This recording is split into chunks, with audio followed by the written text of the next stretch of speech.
Bien, una vez que estudiamos el inversor de medio puente, donde ya vimos la gran problemática es que necesitamos dos fuentes de CD independientes. Eso en la práctica pues no es muy confortable, no es tan fácil tener dos fuentes, lo que buscamos siempre es energizar un circuito con una sola fuente, de ser posible. Por esa razón tenemos aquí ahora el siguiente esquema que es el inversor de medio puente modificado. ¿En qué consiste? Vean que el esquema es prácticamente el mismo, salvo que ahora las fuentes de voltaje individuales las voy a generar a través de un divisor capacitivo. Ojo, los valores de los capacitores tienen que ser iguales. ¿Para qué? Para que se cumpla que el voltaje que almacena cada capacitor es el mismo. Y el divisor capacitivo es energizado con una sola fuente. Ahora vamos a entender por qué en el esquema anterior le llamé BC sobre 2. Porque en el momento que yo pongo BC sobre 2 y se suma con BC sobre 2, voy a obtener una fuente llamada BS. Todo lo demás es igualito. Es igual. Tengo mi carga flotada, tengo mis interruptores, tengo mis diodos de recuperación de energía o free will que se les conoce, ¿sí? Y estos diodos tienen razón de ser cuando la carga es inductiva. Si la carga es capacitiva o resistiva, no es necesario poner estos diodos. ¿Sí? Si la carga es inductiva, puede ser dos grandes aplicaciones, que aquí ponga directamente un motor o que ponga un transformador donde aquí iría el primario del transformador y el del secundario ya energizo o aíslo y energizo ya la carga. Entonces, cuando tengo un motor o tengo el primario de un transformador, entonces tiene razón de ser estos diodos. Y esos diodos son para amortiguar los picos de corriente, de voltaje, perdón, los picos de voltaje que se inducen en la parte inductiva, llámese el devanado del motor o llámese el primario de un transformador, ¿sí? Entonces siempre los voy a poner porque, digamos, son tan populares su uso que ya mucha gran variedad de MOSFET que se ofertan en el mercado por los diferentes fabricantes ya traen su MOSFET en antiparalelo incorporado. También es otra forma de conocerlo este MOSFET. Es un MOSFET en antiparalelo. Ya lo traen incorporado. A veces es bueno y a veces no, porque estamos viendo que hay diferentes topologías y a veces no es necesario ese diodo. Bueno, ¿cómo opera esto? Nuevamente, tengo mis dos señales PWM básicas, tengo mi tiempo muerto, que ya platicamos de él, y lo que va a suceder en este circuito es lo siguiente: cuando este interruptor se cierra, déjenme buscar la herramienta de dibujo, cuando ese interruptor se cierra, ahí está cerrado, ahí lo tengo, ahí está, cambiamos a rojo. Cuando está cerrado y este está en circuito abierto, ahí está. ¿Cómo es el flujo de corriente? Vamos a plantear ahorita que el capacitor ya está cargado. Entonces, si este MOSFET se cierra, veamos el flujo de corriente, entonces es el voltaje de este capacitor que se comporta como fuente de voltaje, ¿sí? Viene por acá, lo que habíamos dicho, y se cierra por aquí. Entonces, nomás voy a explicar el voltaje de salida. Y entonces tendría más, menos, ya explicamos por qué se da esa polaridad y se induce un más menos cuando este MOSFET conduce. Pero ¿qué pasa cuando el MOSFET, ahora SW1 está en circuito abierto? Así lo simbolizamos con otro color. Y ahora este sí conduce. Ahí está, en cortocircuito. Entonces, esta fuente de voltaje, vean la polaridad donde está, es esta. Acá no lo indiqué, pero se ve claramente que esa es la polaridad. Entonces, la polaridad es que esta fuente de voltaje del capacitor 2, ¿sí? Ahora va a entregar su energía y hace esto, ¿sí? Y entonces se induce en la carga más menos. ¿Y qué es lo que vemos a la salida? Lo que vamos a ver a la salida es aproximadamente la señal, otra vez, ¿cómo se llama? Alterna. Ajá, aquí hay un pequeñito error que ahorita corregimos, porque ¿qué amplitud vemos aquí? Lo que vamos a ver en amplitud es BC sobre 2. Voy a ver este. ¿Y qué amplitud veo en la carga cuando conduce este MOSFET? Veo BS sobre 2, pero negativo. BS sobre 2. Y en esencia es la misma forma de onda del esquema de medio puente. ¿Cuál es la gran diferencia? La diferencia o el plus que tiene este nuevo esquema es que utiliza una sola fuente. ¿Cuál es el pero de este esquema? El gran problemática de este esquema es que ahora voy a utilizar un divisor capacitivo, es decir, dos capacitores que se van a comportar como puentes de voltaje. Y recuerden, un capacitor almacena energía en forma de voltaje, pero después se descarga. Y entonces va a haber una descarga. Estas son formas de onda ideales. Ahorita vámonos ya a analizar cómo son las formas de onda más reales. Si esta parte quedó entendida, entonces vamos a ahorita concluir que la salida es similar en amplitud y tiempo al esquema de puente, de medio puente. Entonces vamos a borrar esta parte y ahora veamos. Entonces, las formas de onda de control son las mismas, al igual que la señal de salida. Los valores de parámetro de eficiencia son los mismos. ¿Por qué son los mismos? Porque la forma, dice la corrección aquí, porque la forma de onda es exactamente igual que la de medio puente. ¿Cuál es la ventaja de esta topología? Voy a utilizar solamente dos dispositivos de potencia controlados. Ya he explicado que pueden ser MOSFET, puede ser IGBT, si la corriente, la demanda de corriente aumenta. Se utiliza, esto es lo importante, se utiliza una sola fuente de energía de valor BS, para hacerlo equivalente al esquema anterior. ¿Cuáles son las desventajas? Se necesitan dos capacitores que actuarán como fuentes de voltaje dependientes de la fuente principal, BS. Vamos a verificar ahorita que para una correcta conformación de la señal cuadrada se requieren valores de capacitancias o capacitores de valor grande. Este es el gran inconveniente de esta técnica. Para que esto funcione adecuadamente, los capacitores tienen que ser de valor grande. Y la frecuencia de operación aproximadamente está limitada a 1 kHz. ¿Por qué razón? ¿Por qué sale 1 kHz? Por el tipo de capacitores que vamos a utilizar. Como queremos capacitancias grandes, el tipo de capacitor que es capaz de entregar esas capacitancias del orden de 1000 micros en adelante son los electrolíticos. Y los capacitores tipo electrolítico están limitados en frecuencia a la cual pueden operar. Podemos irnos a tablas y podemos verificar que arriba de 1 kHz los capacitores ya tienen pérdidas bastante grandes y dejan de operar como el capacitor que inicialmente se había previsto. Ahora, para que se logre conformar una señal cuadrada en la carga, se requiere calcular adecuadamente el valor de los capacitores. Como los dos capacitores tienen que ser iguales, entonces vamos a calcular un solo capacitor. ¿Cómo calculo? Bueno, ahora sí vamos a presentar aquí cómo es la carga y descarga de cada capacitor. Voy a tener dos intervalos de operación.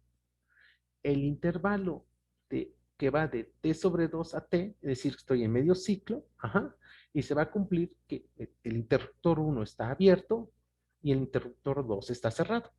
Si el interruptor 2 está cerrado, entonces el voltaje que atrapó en un modo de operación antes, el capacitor 2, va a empezar a descargarse, tal cual lo expliqué en las dos diapositivas hacia atrás. Y entonces el voltaje que se genera en el resistor, en la carga, pues va a depender del flujo de corriente que se ve aquí. Entonces, aquí está cómo se está descargando el capacitor. Al mismo tiempo, este capacitor se va a cargar. Se va a cargar debido a la fuente principal que tengo acá. Entonces se carga. El circuito equivalente de este circuito que tengo aquí sería el que tengo en el lado derecho. Entonces tengo la fuente B2 que vale Bs sobre 2 que se está descargando o está energizando el resistor y estoy sustituyendo ahora el MOSFET 2 por medio de su resistencia RDSO. Y entonces aquí puedo encontrar de teoría de circuitos a qué es igual el voltaje del resistor en la carga dependiente del tiempo. Como es un circuito capacitivo RC, entonces muy fácil irse a notas de teoría de circuitos, cualquier circuito, el Boyle-Stab de teoría de circuitos básicos, pueden verificar esta fórmula. Y el voltaje que se genera en la carga va a ser igual al voltaje que es máximo que está, o el voltaje inicial del capacitor, que es Bc sobre 2, por E elevado a la menos T sobre RC. ¿Quién es RC? Pues R va a ser la suma de la carga más la resistencia de encendido del MOSFET. Si esa resistencia es muy pequeña con respecto a la carga, la podemos despreciar. Si no, hay que tomarla en cuenta. Pero el punto es que es esto. Entonces, ya tengo cómo calcular o de qué depende la evolución del voltaje en la carga. Esta es la figura para el modo de operación 2, que es cuando el MOSFET 2 conduce y el MOSFET 1 no conduce, y aquí está su equivalente. Ahora, ¿qué pasa? O seguimos trabajando esa fórmula y entonces decimos, vamos a regresar para que me entiendan. Voy a partir de esta fórmula, porque esta fórmula me indica cómo se va descargando el voltaje. Sí, cómo va evolucionando el voltaje en la carga a partir de la descarga del capacitor. Entonces, vamos a encontrar que hay un intervalo de tiempo de descarga para el capacitor 2. Bien, ¿cómo calculo el capacitor 2? Bueno, voy a calcular la descarga máxima en el capacitor. Y la descarga máxima en el capacitor C2 va a ser igual al voltaje en la carga en el tiempo T sobre 2 y va a ser igual a beta veces BS sobre 2. ¿De dónde saco esto? Vamos a hacer un pequeño dibujo, nada más recordando. Si yo aplico dibujo, aquí voy a poner el voltaje en la carga y aquí aplico el tiempo. Idealmente, idealmente el capacitor, el voltaje en la carga, cuando el capacitor está descargando, idealmente debería ser esto. Esto es ideal, pero en la práctica no sucede. En la práctica comienza con un valor inicial que ya sé que es PS sobre 2 y conforme transcurre el tiempo, que como máximo va a llegar a T sobre 2, por eso aquí hablaba este intervalo, voy a ver que este voltaje va a ir descargándose, lo voy a dibujar así. ¿Sí? ¿De qué depende la descarga de este capacitor? Depende del valor resistivo que esté presente en el lazo y depende del valor del capacitor. Entre menor valor del capacitor tenga yo, voy a tener más descarga al final del modo. Entre mayor valor de capacitor, si de capacitancia yo tenga, voy a presentar algo como esto. Voy a obtener menor pérdida o menor descarga. Por esto se presenta esta expresión, que es muy fácil de demostrar. No es punto aquí de esta clase, simplemente el voltaje en la carga en T igual a T sobre 2, es decir, aquí va a ser igual a un parámetro que le estoy llamando beta por Bs. ¿Sí? Es decir, ¿cuánto vale este voltaje? Ya sea este o cualquiera de estos. Pues vale beta veces el voltaje inicial con el cual se dio la descarga. Si yo sustituyo esta expresión en la expresión anterior y manipulo, aquí lo tiene, yo puedo llegar a esta expresión y puedo encontrar que el capacitor, el valor del capacitor tiene que ser mayor o igual, valor absoluto, a lo que está aquí, donde esté entre 2 veces R, ya expliqué que R es la resistencia asociada en el lazo equivalente, logaritmo de beta, donde beta me va a indicar qué tanto porcentaje quiero que el capacitor se descargue al final del modo. Es decir, si por ejemplo yo doy un beta igual al 90%, lo voy a indicar como 0.9, que es el que está aquí, estoy indicando que si empecé en BS sobre 2, a lo más tengo que calcular el capacitor para que esto valga 0.9 o el 90% de BS sobre 2. Para entenderlo más, aquí puse un ejemplo, un ejercicio. Vamos a calcular el valor del capacitor C1 y C2 para el ejercicio anterior, para una descarga máxima del 90%.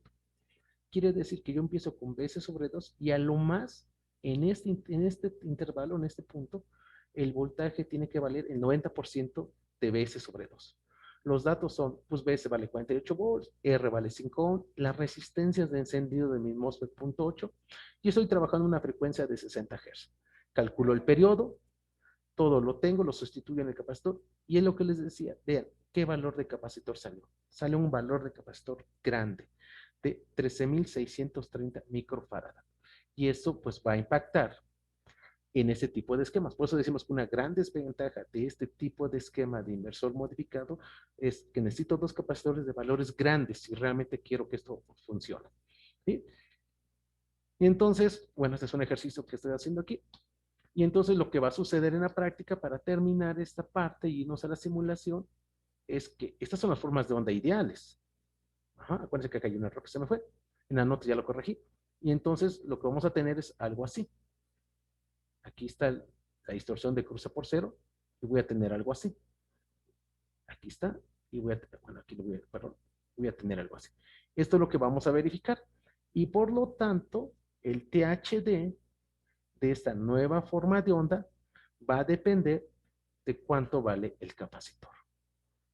Para que esto tienda a ser cuadrado, que es lo que vamos a buscar nosotros, necesitamos trabajar con capacitores grandes. Aquí está el detalle, necesito capacitores grandes. La siguiente sesión platicamos de que entre más corriente se haga circular por la carga, obligamos que el capacitor también tenga que ser de valor grande. Mejora algunas cosas, este circuito modificado mejora situaciones del medio puente básico, pero tiene este inconveniente que no es tan eficiente.